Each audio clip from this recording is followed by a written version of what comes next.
Olá amigos, sejam bem-vindos a mais um vídeo no canal Deicon Silva novamente, porque a luta não para e desistir simplesmente não é uma opção. Nós não podemos desistir jamais. E o assunto de hoje é muito importante, por isso eu já peço que você dê o like, preste muita atenção e compartilhe ao máximo, porque ele precisa chegar ao máximo de pessoas possível.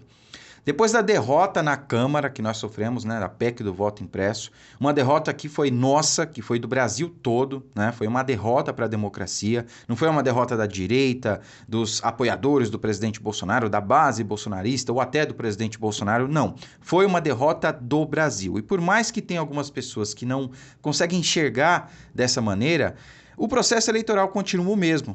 Essas mesmas pessoas aí que estão comemorando essa derrota, né, elas vão continuar votando às cegas, né, num processo obscuro, sem ter a certeza de que, de fato, o voto depositado na urna vá para a pessoa que ela escolheu. Né? Assim vão votar os da direita, os da esquerda, os de centro.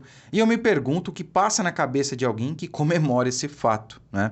Eu não entendo como funciona a cabeça de um sujeito que simplesmente por odiar o presidente Bolsonaro, né, e aí cada um tem os seus motivos, ele é contra toda e qualquer pauta que o presidente Bolsonaro apoie, como foi no caso da PEC do voto impresso auditável.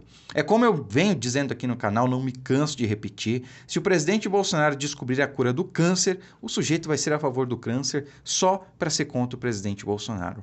E isso eu simplesmente não consigo entender. Né? Essas pessoas aí só podem estar de fato contra o Brasil ou sofrer de algum tipo de doença cognitiva, né? Vai lá saber. Mas vamos lá, né? O tema de hoje é muito importante, peço que você preste atenção, porque realmente ele é tão importante quanto a PEC do voto impresso, tá?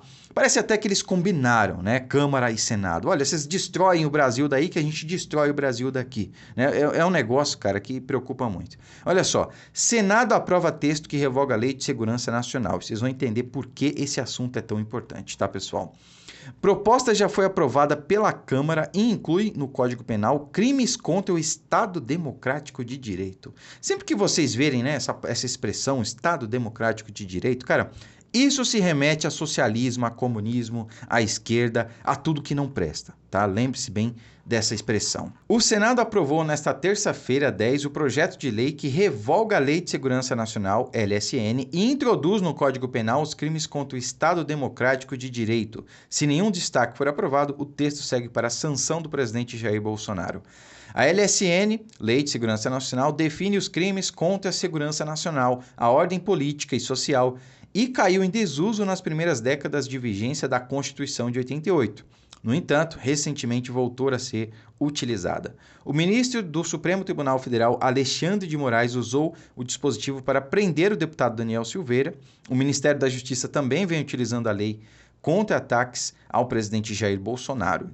Com a revogação, o texto aprovado no Congresso introduz no Código Penal, por exemplo, prestem bem atenção, os crimes contra as instituições democráticas, o funcionamento das eleições e a cidadania.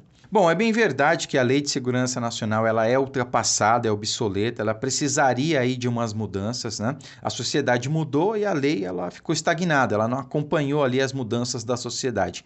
Porém, a proposta que eles estão tentando colocar no lugar da Lei de Segurança Nacional é simplesmente absurda, né? São várias propostas aí. Eu não vou me ater aqui a todas elas, porque senão o vídeo vai se alongar e eu quero que você compartilhe ao máximo. Eu quero que esse vídeo chegue ao máximo de pessoas, tá? Mas eu quero me ater aqui a um detalhe importante, que é justamente isso. O funcionamento das eleições, tá?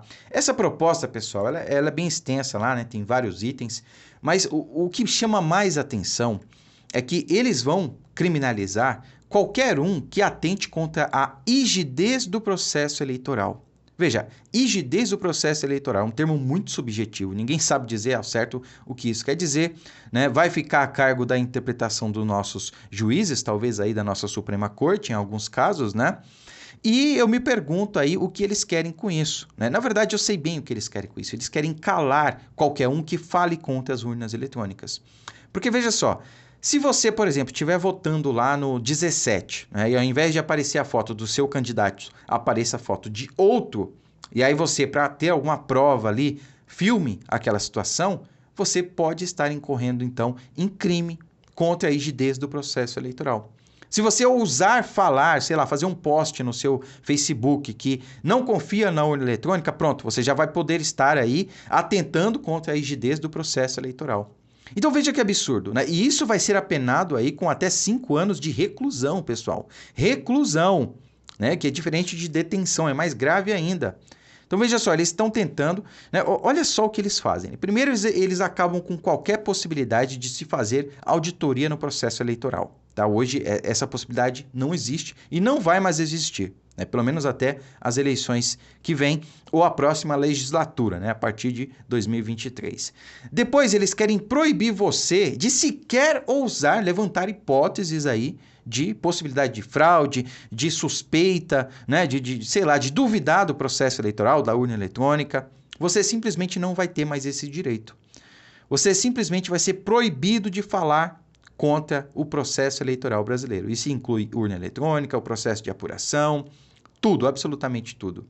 Em outras palavras, pessoal, sempre que você proíbe, né, alguém de falar sobre alguma coisa, ou todo mundo, né, nesse caso, de falar sobre determinado assunto, aquele assunto se torna unanimidade. Né? É como as Big Techs fazem com os conservadores nas redes sociais, aqui na plataforma, no YouTube. Tem certos assuntos aqui que eu não posso falar quais, né? Posso sim, por exemplo, você não pode falar do processo eleitoral americano, tá? Você não pode falar o que aconteceu lá de fato. Você não pode falar, por exemplo, sobre a picadinha do pastel de flango, né? Entre outras coisas aí. Porque se você falar, o YouTube automaticamente dá um strike no canal, cancela o teu vídeo, te bloqueia, te exclui. É isso que acontece, né? Então, se você não pode falar sobre certos assuntos, né, tudo que o outro lado pode falar se torna verdade, se torna unanimidade. É o que vai acontecer com a urna eletrônica, se esse projeto for aprovado. Então veja, você precisa compartilhar esse vídeo com todo mundo que ainda não sabe do que está tramitando lá no Senado. Se essa lei realmente for revogada e vier a ser proposto aí tudo o que eles estão querendo, como por exemplo, essa questão aí das eleições, né, do processo eleitoral, da rigidez no processo eleitoral, acabou. Eles simplesmente vão atingir todos os objetivos que eles têm, que é de tomar o poder e não ganhar, né? Como a gente já viu aí várias figuras públicas falando, né? Dirceu, o ministro Barroso, né? Tomar o poder, o que é diferente de ganhar as eleições, e, de fato, dominar e acabar com o Brasil. Então é isso. Compartilhe esse vídeo, se inscreva no canal se você ainda não for inscrito e verifique se as suas notificações estão ativadas também, clicando no sininho aí embaixo. Fiquem com Deus e até a próxima.